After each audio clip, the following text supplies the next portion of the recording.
Dios les bendiga, amados escuchas. Gracias por acompañarme una vez más en nuestra lectura de la palabra del Señor. El día de hoy nos corresponde en el libro de los Hechos, capítulo número 16. Estaremos leyendo cómo Timoteo se une a Pablo y Silas en sus viajes misioneros. Una vez más, permítame darle las gracias y no olvide que si gusta dar clic en los anteriores, le invitamos muy cordialmente a que pueda visitar el canal. Habiendo dicho eso, damos inicio a nuestra lectura. En el capítulo número 16, libro de los Hechos, verso 1, dice la poderosa palabra de Dios. Llegó Pablo a Derbe y después a Listra, donde se encontraron con un discípulo llamado Timoteo, hijo de una mujer judía creyente, pero de padre griego. Los hermanos en Listra y en Iconio hablaban bien de Timoteo, así que Pablo decidió llevárselo. Por causa de los judíos que vivían en aquella región, los circuncidó, pues todos sabían que su padre era griego.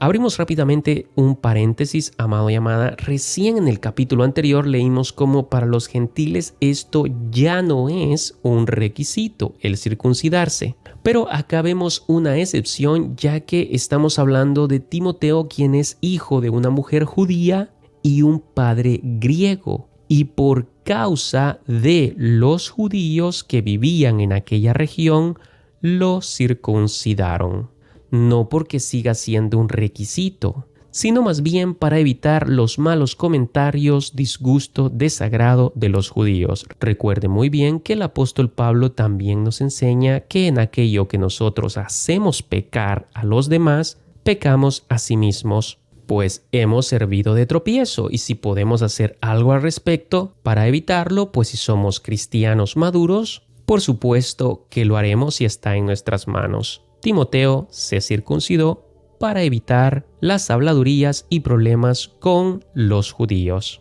Cerramos paréntesis, verso 4. Al pasar por las ciudades entregaban los acuerdos tomados por los apóstoles y los ancianos de Jerusalén para que los pusieran en práctica, y así la iglesia se fortalecía en la fe y crecía en número día tras día.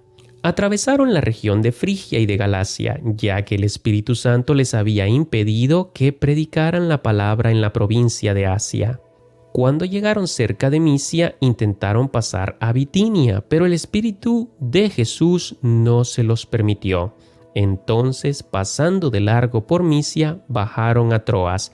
Durante la noche, Pablo tuvo una visión en la que un hombre de Macedonia, puesto de pie, le rogaba: «Pasa a Macedonia y ayúdanos». Después de que Pablo tuvo la visión, enseguida nos preparamos para partir hacia Macedonia, convencidos de que Dios nos había llamado a anunciar el Evangelio a los macedonios. Zarpando de Troas, navegamos directamente a Samotracia y al día siguiente a Neápolis. De allí fuimos a Filipos, que es una colonia romana y la ciudad principal de ese distrito de Macedonia. En esa ciudad nos quedamos varios días.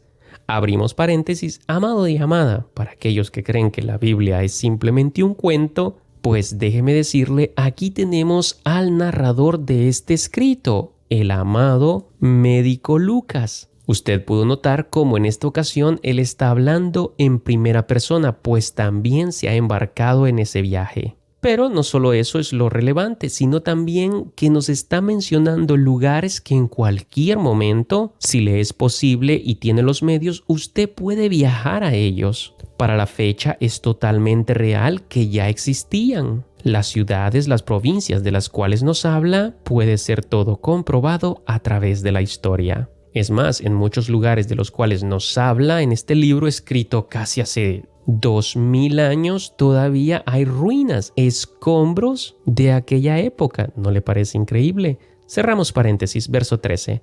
El sábado salimos a las afueras de la ciudad y fuimos por la orilla del río, donde esperábamos encontrar un lugar de oración. Nos sentamos y nos pusimos a conversar con las mujeres que se habían reunido. Una de ellas, que se llamaba Lidia, adoraba a Dios. Era de la ciudad de Tiatira y vendía telas de púrpura. Mientras escuchaba, el Señor le abrió el corazón para que respondiera al mensaje de Pablo. Cuando fue bautizada con su familia, nos hizo la siguiente invitación: «Si ustedes me consideran creyente en el Señor, vengan a hospedarse a mi casa». Y nos persuadió. Una vez, cuando íbamos al lugar de oración, nos salió al encuentro una joven esclava que tenía un espíritu de adivinación. Con sus poderes ganaba mucho dinero para sus amos. Nos seguía a Pablo y a nosotros gritando: «Estos hombres son siervos del Dios Altísimo y les anuncian a ustedes el camino de salvación». Así continuó durante muchos días.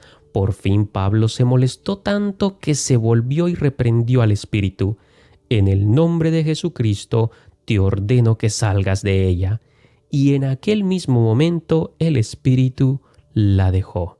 Permítame abrir otro paréntesis, amado y amada, y usted puede ver claramente aquí que hay espíritus de adivinación que pueden estar dentro de las personas. Ahora bien, estos no son espíritus de parte de Dios. En ese mundo de tinieblas hay de todo rango, asimismo hay de toda clase. Hay algunos que tienen un odio acérrimo contra la humanidad y cuando logran poseer a alguien, rápidamente quieren asesinarlo. Pero hay otros que simplemente ven a las personas como un medio de transporte, no quieren más problemas, ellos saben que ya están condenados, el día del juicio ya está destinado para ellos. ¿Cuándo será? ¿Cómo lo sabemos? Bueno, recordará usted cuando nuestro Señor Jesucristo llegó a Gadara, el endemoniado gadareno.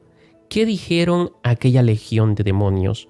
Sabemos quién eres, Jesús, el Hijo de Dios. ¿Qué? ¿Has venido a atormentarnos antes del tiempo? Como usted podrá notar, ellos saben que ya tienen un día de juicio. Sí, en el cual ellos han de ser juzgados. Mientras tanto, usted notará estos demonios que estaban en este gadareno lo obligaban a mantenerse apartado, alejado de la ciudad, y esa es la razón por la cual vivía en los cementerios.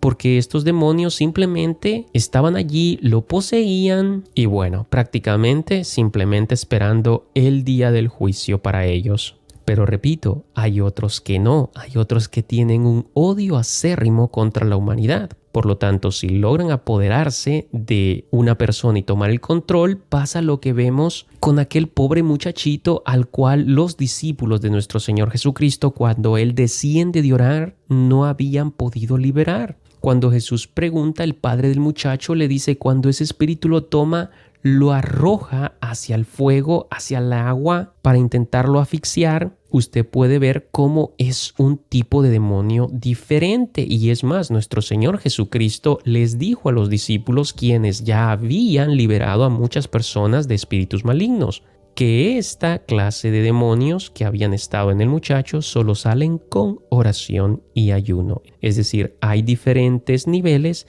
diferentes jerarquías y asimismo espíritus con su propia personalidad que es totalmente distinta al compararlas de uno con las de otro. Sí, al parecer así es el mundo espiritual de tinieblas, con jerarquías y diferencias.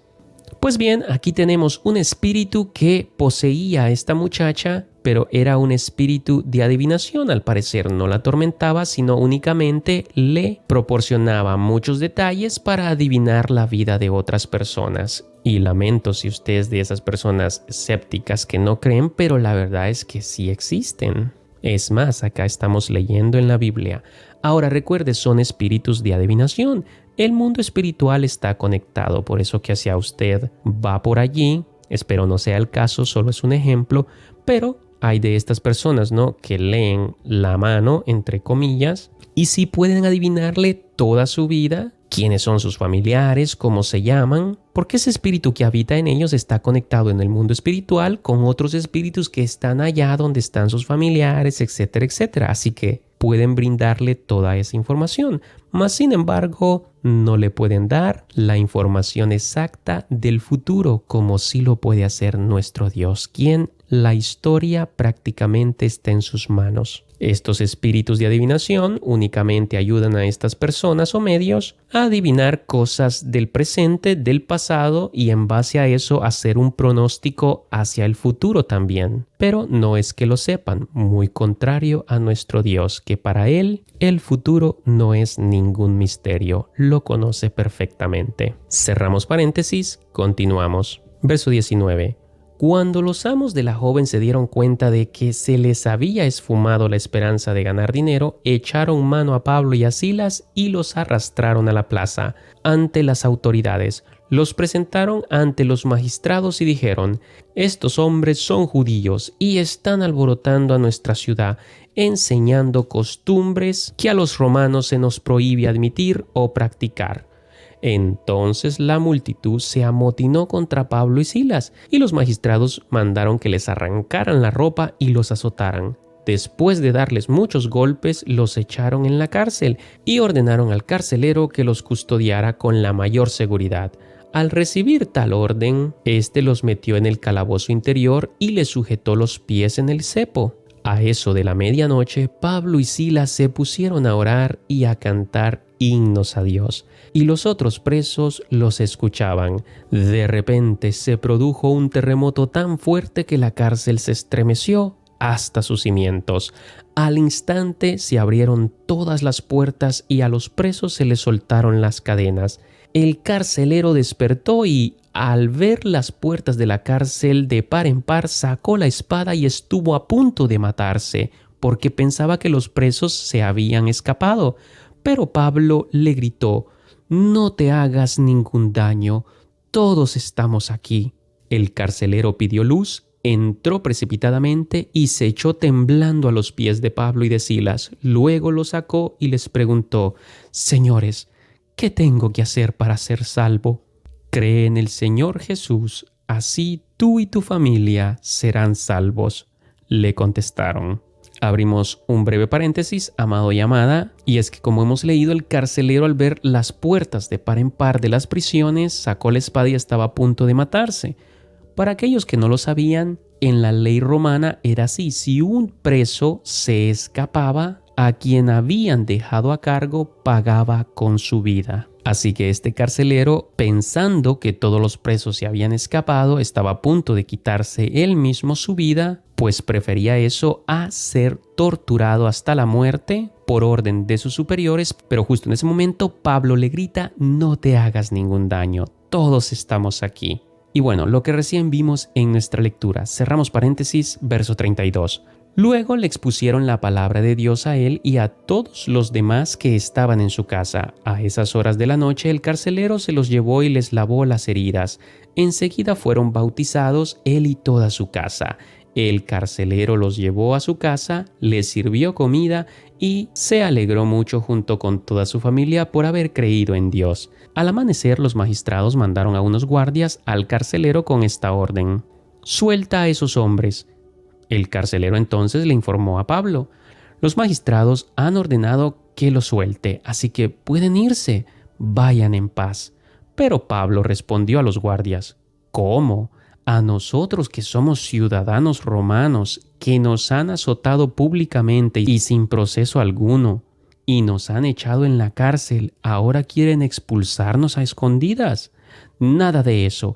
Que vengan ellos mismos personalmente a escoltarnos hasta la salida».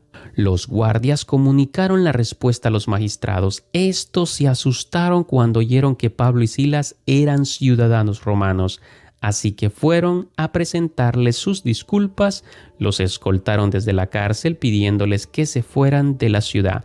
Al salir de la cárcel, Pablo y Silas se dirigieron a la casa de Lidia, donde se vieron con los hermanos y los animaron. Después se fueron. Palabra de Dios.